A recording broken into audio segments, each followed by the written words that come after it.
ഓം ശാന്തി. ജീവിതത്തിൽ ചില സന്ദർഭങ്ങളിൽ ഇതൊരിക്കലും നമ്മളെ കൊണ്ട് ഹാൻഡിൽ ചെയ്യാൻ സാധ്യമല്ല എന്ന് തോന്നുന്ന രീതിയിലുള്ള ഒരുപാട് സാഹചര്യങ്ങൾ വന്നു ചേരാറുണ്ട്. അപ്പോൾ എങ്ങോട്ട് പോകണം, എന്ത് ചെയ്യണം, എവിടെ നിന്ന് സൊല്യൂഷൻ എടുക്കണം എന്താലോചിച്ചിട്ടും പിടികിട്ടാതെ വരുന്ന ചില സന്ദർഭങ്ങൾ, നമുക്കിനി ഒന്നും ചെയ്യാനില്ല എന്ന് തോന്നുന്ന ചില നിമിഷങ്ങൾ, അങ്ങനെ സമയം വരുമ്പോൾ എന്ത് നമ്മൾ ചെയ്യണം? ഒരു കൊച്ചു കഥയിലൂടെ ഞാൻ നിങ്ങൾക്ക് ഇതിന് ഉത്തരം തരാൻ പോവുകയാണ്. ഒരിക്കൽ ഒരു മരുന്ന് കടക്കാരൻ, അന്ന് നല്ല കാറ്റും മഴയൊക്കെ ഉള്ളൊരു ദിവസമായിരുന്നതുകൊണ്ട് കറണ്ട് പോയിരിക്കുകയാണ്. സാധാരണയായിട്ടും അന്ന് ആൾക്കാർക്ക് പുറത്തിറങ്ങാൻ പോലും പറ്റാത്തൊരു കാലാവസ്ഥ. അതുകൊണ്ട് തന്നെ അന്ന് ഷോപ്പിലേക്ക് വളരെ വിരളമായിട്ട് 1-2 ആളുകളെ വന്നിട്ടുള്ളൂ. അയാൾ സമയം പോക്കാൻ തൻ്റെ കൂട്ടുകാർക്കൊപ്പം ഇരുന്നു കൊണ്ട് നന്നായിട്ട് ചെസ്സ് കളിക്കാൻ തുടങ്ങി. അങ്ങനെ ചെസ്സ് കളിയിൽ മുഴുകി അതിൻ്റെ ലഹരി പിടിച്ചിരിക്കുന്ന സമയത്ത് ഒരു കുട്ടി വന്നു മെഡിക്കൽ ഷോപ്പിൻ്റെ വാതിൽക്കന്ന് വിളിക്കുകയാണ്, മരുന്ന് വേണമായിരുന്നു, ഇവിടെ ആരെങ്കിലും ഉണ്ടോ എന്ന്. അയാൾ ആ അകത്തെ മുറിയിൽ നിന്ന് ആ ഷോപ്പിൻ്റെ പുറത്തെ മുറിയിലേക്ക് വന്നു. എന്തിനാ മോനെ മരുന്ന് ചോദിച്ചു. അപ്പോൾ പറഞ്ഞു, എൻ്റെ അമ്മയ്ക്ക് പനി പിടിച്ചുകൊണ്ട് വിറച്ച് വല്ലാതെ കിടക്കുകയാണ്, മരുന്ന് വാങ്ങാനായിട്ട് ഞാൻ വന്നതാണെന്ന് പറയും. അപ്പോൾ ആ കുട്ടി പൈസ കൊടുത്തു. അയാൾ സാധാരണയായിട്ട് ആ ഷോപ്പിൽ എപ്പോഴും മരുന്നുകളെല്ലാം കൃത്യമായ സ്ഥാനങ്ങൾ വെക്കുകയാണ്. കറണ്ട് ഇല്ലാത്തത് കൊണ്ട് കൃത്യമായിട്ട് നോക്കാൻ സാധിച്ചില്ല. പക്ഷെ വിശ്വാസം ഉണ്ടായിരുന്നു ഈ സ്ഥലത്ത് തന്നെയാണെന്ന്. മനസ്സാണെങ്കിൽ കളിയിൽ മുഴുകി നിൽക്കുകയാണ്. അതങ്ങ് എടുത്തു കൊടുത്തു, പൈസ വാങ്ങി വെച്ചു, വീണ്ടും വന്ന് അയാൾ കളിക്കാൻ തുടങ്ങി. കുറച്ച് നേരം കഴിഞ്ഞു, ഒരു 1-1.5 മണിക്കൂർ കഴിഞ്ഞിട്ടുണ്ടായിരിക്കും. ആ 1.5 മണിക്കൂർ കഴിയുമ്പോഴത്തേക്കും കറണ്ട് വന്നു. അയാൾ കളിച്ചിരുന്ന ആ ഒരു കളി അങ്ങ് പൂർത്തിയാവുകയും ചെയ്തു. അപ്പോൾ അയാൾ ഷോപ്പിൽ വന്ന് നോക്കിയിട്ട് ആ മരുന്ന് വെച്ചതായിരിക്കുന്ന ബോട്ടിൽ ആ ബോക്സ് എടുത്ത് താഴെ വെച്ചിരുന്നു. അത് സ്ഥാനത്ത് വെക്കാൻ വേണ്ടി നോക്കുമ്പോഴാണ് അയാൾ അമ്പരന്ന് പോകുന്നത്. കാരണം ആ കുട്ടിക്ക് കൊടുക്കേണ്ട മരുന്നല്ല കൊടുത്തത്. സാധാരണഗതിയിൽ പനിക്ക് കൊടുക്കുന്ന മരുന്ന് വെക്കുന്ന സ്ഥാനത്ത് അന്ന് അയാൾ എലിവിഷമായിരുന്നു വെച്ചിട്ടുണ്ടായിരുന്നത്. അയാൾ ആകെ പകച്ചുപോയി. എൻ്റെ കൈക്കൊണ്ട് മരുന്ന് കൊടുത്തിട്ട് രോഗിയായിട്ടൊരു പേഷ്യൻറ്റിന് എലിവിഷം കൊടുത്തു കഴിഞ്ഞാൽ പെട്ടെന്ന് മൃത്യുവാകും. ഒരു ആളുടെ മരണത്തിന് ഞാൻ കാരണക്കാരനായല്ലോ. ആ കുട്ടിയുടെ വീട് എവിടെയാണ്, സ്ഥലം എവിടെയാണ്, ഒന്നും അറിഞ്ഞുകൂടാ. അതുകൊണ്ട് അയാൾ പേടിച്ച് പകച്ച് താഴത്ത് മുട്ടുകുത്തി തളർന്നിരുന്നു പോയി. ഇനി എന്ത് ചെയ്യാനാ എൻ്റെ ഭഗവാനെ, എനിക്ക് ഈ തെറ്റിനൊരു മാപ്പില്ല, എനിക്ക് എങ്ങനെ ചെയ്യണം, എവിടെ പോകണം ഒന്നും അറിയുന്നില്ലല്ലോ എന്ന് പറഞ്ഞ് അങ്ങനെ വിളറി വെളുത്തു ശ്വാസം മുട്ടുന്ന പോലെയൊക്കെ തോന്നിപ്പോയി. അവസാനം അയാൾ മുട്ടിൽ നിലത്ത് നിന്നുപോയി. തളർന്നിരുന്ന് 2 കൈകൊണ്ടും തല താങ്ങിയിരുന്നു കൊണ്ട് കരഞ്ഞുകൊണ്ട് പ്രാർത്ഥിക്കുകയാണ്, എങ്ങനെയെങ്കിലും നീ എനിക്കൊന്ന് രക്ഷ തരണതിൽ നിന്നാണ്. ഈ മരുന്ന് വാങ്ങിപ്പോയ കുട്ടിയാണെങ്കിൽ അത് കാറ്റും മഴയും കാരണം അവന് യാത്ര സ്വസ്ഥമായിട്ട് വീട്ടിലെത്താൻ പറ്റിയില്ല. അവസാനം അവൻ്റെ വീട്ടിലെത്തി അവൻ കയറാൻ നേരത്ത് അവൻ്റെ കൈ വാതിൽ തട്ടി ആ മരുന്ന് കൊടുത്തിട്ടുണ്ടായിരുന്നു കുപ്പി വീണ് താഴെ പൊട്ടിപ്പോയി. ഒരു കരി മരുന്ന് എടുക്കാൻ പറ്റാത്ത രീതിയിൽ എല്ലാം അത് കുപ്പിച്ചില്ലുമായിട്ട് കലർന്നു. അവനാണെങ്കിൽ കയ്യിൽ വേറെ പൈസയില്ല. അപ്പോൾ സങ്കടം കൊണ്ട് കരഞ്ഞുകൊണ്ട് അവൻ തിരിച്ച് വീണ്ടും ഷോപ്പിലേക്ക് വന്നിരിക്കുകയാണ്. അപ്പോൾ ഇയാൾ നിരത്ത് തളർന്നിരുന്നിട്ട് തല കയ്യിൽ കൊടുത്ത് ഇങ്ങനെ കണ്ണീര് ധാരധാരയായിട്ട് ഒഴുകുക. ഒരിക്കലും തിരുത്താൻ പറ്റാത്തൊരു തെറ്റ് എൻ്റെ കയ്യിൽ നിന്ന് സംഭവിച്ചു പോയി, ഭഗവാനെ എന്നോട് ക്ഷമിക്കണം, ഏതെങ്കിലും രീതിയിൽ നിനക്ക് രക്ഷിക്കാൻ പറ്റിക്കണം, രക്ഷിക്കണമെന്ന് പറഞ്ഞുകൊണ്ട് ഇയാൾ കരഞ്ഞിരിക്കുകയാണ്.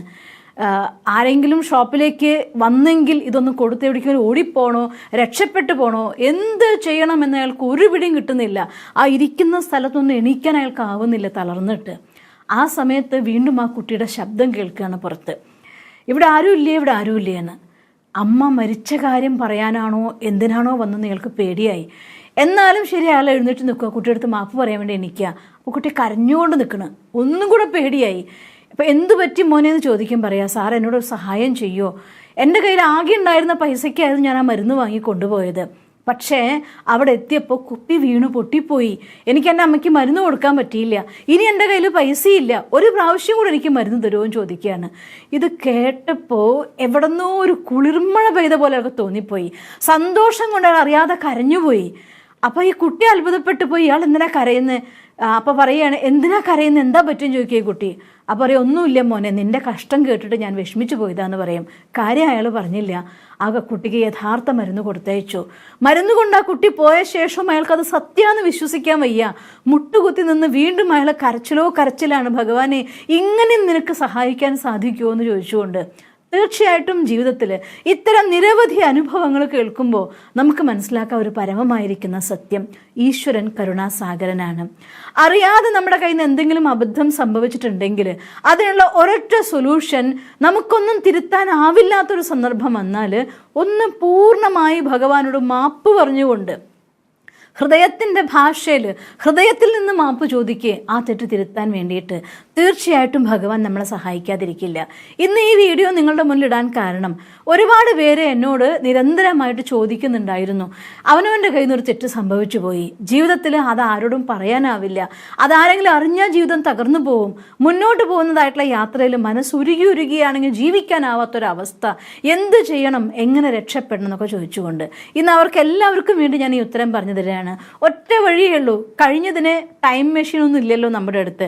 കഴിഞ്ഞതിന് തിരിച്ച് അങ്ങോട്ട് പോയിട്ട് അതെല്ലാ കാര്യവും തിരുത്തി ശരിയാക്കി ചെയ്തിട്ട് തിരിച്ചു വന്ന് എനിക്ക് വീണ്ടും എൻ്റെ യാത്ര തുടങ്ങാൻ സാധ്യമല്ലാത്ത കാര്യമാണ്. പലപ്പോഴും ഒരു തെറ്റ് സംഭവിക്കുന്ന സമയത്ത് അത് തെറ്റാണ് എന്ന് മനസ്സിലാക്കാൻ പറ്റാതിരിക്കുക, അഥവാ ചില സന്ദർഭങ്ങൾ കുടുങ്ങിക്കൊണ്ട് തെറ്റിന് തെറ്റാണെന്ന് അറിഞ്ഞിട്ടും മനുഷ്യന്മാർ പ്രലോഭനത്തിനടിമയായി ചെയ്തു പോവുക. ഇങ്ങനെയൊക്കെ മനുഷ്യന്മാരുടെ കയ്യിൽ നിന്ന് പല തെറ്റുകളും സംഭവിക്കുന്നുണ്ട്. പക്ഷേ അത് തെറ്റാണെന്ന് അറിയുന്ന മാത്രയിൽ, ഇതൊരു തെറ്റാണ്, എനിക്ക് തിരുത്തണം എന്നൊരു മനുഷ്യൻ ആഗ്രഹിക്കുന്ന മാത്രയിൽ ഹൃദയം കൊണ്ട് ഈശ്വരനോട് മാപ്പ് ചോദിച്ചുകൊണ്ട് മുന്നോട്ട് പോയാൽ ചെറിയ തെറ്റാണ്, ആ തത്സമയം നമുക്ക് തിരുത്താൻ സാധിക്കുമെങ്കിൽ അതിൻ്റെ സൊല്യൂഷൻ അവിടെ കഴിയും. അതല്ല, അത് വലിയ തെറ്റാണ്, അത് അവസാനിക്കുന്നില്ല എങ്കിൽ ഒരു പക്ഷേ അതിൻ്റെ എന്തെങ്കിലുമൊക്കെ ഫലങ്ങൾ നമുക്ക് അനുഭവിക്കേണ്ടി വന്നേക്കാം.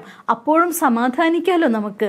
സമാധാനമുണ്ട് എനിക്ക്, അതിൻ്റെ ഫലം എന്താ വന്നിരിക്കുന്നു, ഇനി എനിക്ക് സ്വസ്ഥമായിട്ട് മുന്നോട്ട് പോവാലോ എന്ന് നമുക്ക് സമാധാനിക്കാമല്ലോ. നമ്മൾ പറയില്ലേ, നമ്മളെന്നൊരു വിഷമിച്ചു പോയി, ഒരു 2 അടി അടിച്ച് എന്നെ, ആ അടി കിട്ടും, എനിക്ക് സമാധാനമാവും, എൻ്റെ മനസ്സിൽ ഞാൻ തല്ലിയെന്നെങ്കിലും വിചാരിക്കാമല്ലോ എന്ന്. അപ്പോൾ ജീവിതത്തിൽ അങ്ങനെ എന്തെങ്കിലുമൊക്കെ കഷ്ടം വരുമ്പോൾ മനസ്സിലാക്കുക, ഈശ്വര, നീ എന്നെ 2 അടി അടിച്ചല്ലോ, നിനക്ക് എന്നോടുള്ള സ്നേഹം അത് ഞാൻ അനുഭവിച്ചറിയാണ്, ഇനി എനിക്ക് മുന്നോട്ട് സന്തോഷമായി പോവാലോ എന്ന്.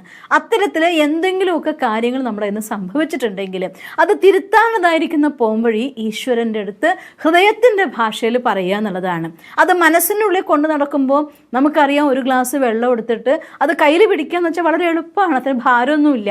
പക്ഷേ അത് ഒരുപാട് സമയം കയ്യിൽ വെക്കും തോറും, ഓരോ മിനിറ്റ് കഴിയും തോറും ആ വെള്ളത്തിൻ്റെ ഭാരം കൂടി കൂടി കൂടി കൂടി അവസാനം കൈ കടഞ്ഞ ആ ഗ്ലാസ് വെള്ളം ചിലപ്പോൾ കയ്യിൽ താഴെ വീണു പോകും. നമുക്ക് നിയന്ത്രിക്കാനാവില്ല. കാരണം ആ വെള്ളത്തിൻ്റെ ഭാരം കൂടിയത് കൊണ്ടല്ല, അത് പിടിച്ചു നിന്നതായിട്ടുള്ള സമയം കൂടുന്തോറും അതിൻ്റെ ഭാരം നമുക്ക് അനുഭവപ്പെടുന്നത് കൂടും.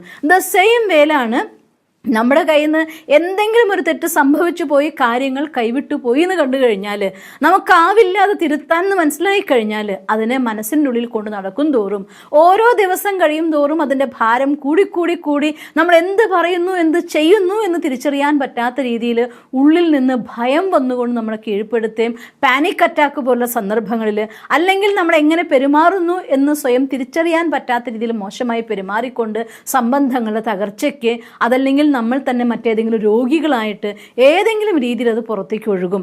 അതില്ലാതിരിക്കാൻ വേണ്ടി കൊണ്ട് നിങ്ങളൊരു കാര്യം ചെയ്യുക, ഒരു പേപ്പറും പെന്നും എടുത്തിട്ട് ആരും കാണാത്തൊരു ദിവസം സമയം എടുത്തുകൊണ്ട് ആ സമയത്ത് നിങ്ങളുടെ ഹൃദയത്തിൻ്റെ ഭാഷയിൽ ആ കാര്യം എന്തെന്ന് തുറന്നെഴുതി ഈശ്വരനോട് മാപ്പ് ചോദിക്കുക. എന്നിട്ട് അതിനെ കീറി മുറിച്ച് ആർക്കും വായിക്കാൻ പറ്റാത്ത വിധം കളഞ്ഞോ അല്ലെങ്കിൽ കത്തിച്ചു കളഞ്ഞോ മനസ്സിൻ്റെ ഭാരത്തെ ഇല്ലാതാക്കിക്കൊണ്ട് ഈശ്വരൻ്റെ അടുത്ത് മാപ്പ് പറഞ്ഞ് ശരിയായ രീതിയിൽ മുന്നോട്ട് ജീവിക്കാൻ തുടങ്ങിയാൽ തീർച്ചയായിട്ടും കരുണാസാഗരനായിരിക്കുന്ന ഭഗവാൻ ആ തെറ്റ് തിരുത്താനുള്ള അവസരം നിങ്ങൾക്ക് തരും. അതിൻ്റെ എന്തെങ്കിലും പണിഷ്മെൻ്റ് ആയിക്കൊണ്ട് മനോവേദന അനുഭവിച്ചിട്ടോ ശാരീരികമായ വേദന കുറച്ച് അനുഭവിച്ചിട്ടോ ഒക്കെ കണക്ക് തീർന്നു പോയിക്കോളും. അതുകൊണ്ട് അത് മനസ്സിൽ കൊണ്ടു നടന്ന് അതിൻ്റെ ഭാരം കൂട്ടിയിട്ട് ജീവിതത്തെ തകർക്കരുത്. മനുഷ്യന്മാരാണ് തെറ്റുപറ്റും. ഞാൻ കേട്ടിട്ടുണ്ട്, തെറ്റുപറ്റുന്നവൻ മനുഷ്യനെന്നും ക്ഷമിക്കുന്നവൻ ഭഗവാൻ എന്നാണ്. അതുകൊണ്ട് ഭഗവാൻ ക്ഷമാസാഗരനാണ്, നമ്മളോട് ക്ഷമിക്കും. പക്ഷെ തിരുത്താൻ വേണ്ടിയുള്ള മനസ്സ് വേണം. ഒരു തെറ്റ് ചെയ്തു കഴിഞ്ഞ ശേഷം റിപ്പീറ്റ് ചെയ്തുകൊണ്ടിരിക്കുന്നുവെങ്കിൽ അത് നമ്മൾ സ്വയം അതിനെ മനസ്സിലാക്കിയിട്ട് തിരുത്താൻ നോക്കുകയല്ല. അത് ശരിയെന്ന് മനസ്സ് പറയും, ഇഷ്ടം അതായിരിക്കും, എന്നിട്ട് പുറത്ത് ഞാനത് തെറ്റ് തിരുത്തണമെന്ന് ആഗ്രഹിക്കുകയാണ്, അവിടെ നമുക്ക് തിരുത്താനാവില്ല. ഹൃദയം കൊണ്ട് നിങ്ങൾ തിരുത്താൻ ആഗ്രഹിക്കുന്നെങ്കിൽ ഈ മെത്തേഡ് ഉപയോഗിക്കൂ. തീർച്ചയായിട്ടും ഭഗവാൻ നമ്മളെ രക്ഷിക്കുക തന്നെ ചെയ്യും, നമുക്ക് സപ്പോർട്ട് തരും. നമ്മുടെ അച്ഛനും അമ്മയും സ്വാമി സഖ പാടാറില്ലേ, ത്വമേവ മാതാശ്ച പിതാ ത്വമേവ ത്വമേവ ബന്ധുശ്ച സഖ ത്വമേവ എന്ന്. ഈശ്വരൻ ഒരു ജീവാത്മാവിന് മാതാവും പിതാവും സ്വാമി സഖ ബന്ധു സർവസ്വമാണ്. ആ ഭഗവാൻ നമ്മളോട് ക്ഷമിക്കാനും സാധിക്കും, സഹായിക്കാനും സാധിക്കും. മനസ്സോടെ ഭഗവാന്റെ മുന്നിൽ സമർപ്പിക്കാമെങ്കിൽ ഈ ഒരു മെത്തേഡ് ഉപയോഗിച്ചുകൊണ്ട് മനസ്സിൻ്റെ ഭാരത്തെ ഇല്ലാതാക്കണം. നമ്മുടെ തെറ്റുകളെ തിരുത്താനുള്ളതായിരിക്കുന്ന മനസ്സുണ്ടെങ്കിൽ എത്രമാത്രം വേണമെങ്കിൽ ശുദ്ധിയുടെ പാതയിൽ അതിൻ്റെ ഉയരങ്ങളിൽ എത്തിച്ചേരാൻ ഭഗവാൻ നമ്മളെ സഹായിക്കുക തന്നെ ചെയ്യും. നിങ്ങൾക്ക് അങ്ങനെയുള്ളതായിട്ടുള്ളൊരു അവസരം കിട്ടട്ടെ. ഈശ്വരൻ ക്ഷമിച്ചുകൊണ്ട് ഈശ്വരൻ്റെ കൂടെ സന്തോഷത്തോടു കൂടി മുന്നോട്ട് പോകാനുള്ള ശക്തിയും അതിൻ്റെതായിട്ടുള്ള ഊർജവും നിങ്ങൾക്ക് ലഭിക്കട്ടെ എന്ന് ഞാൻ പ്രാർത്ഥിക്കുന്നു. ഓം ശാന്തി. ദിവസം തോറും ജീവിത വിജയങ്ങൾക്ക് വെളിച്ചം വീശുന്ന പുത്തൻ വീഡിയോകൾക്കായി ഞങ്ങളുടെ യൂട്യൂബ് ചാനൽ സബ്സ്ക്രൈബ് ചെയ്യൂ. നോട്ടിഫിക്കേഷൻ ലഭിക്കുന്നതിനായി ബെൽ ഐക്കൺ ക്ലിക്ക് ചെയ്യൂ. ഒപ്പം ഞങ്ങളുടെ ഫേസ്ബുക്ക്, ട്വിറ്റർ, ഇൻസ്റ്റാഗ്രാം പേജുകൾ ഫോളോ ചെയ്യൂ. നന്ദി.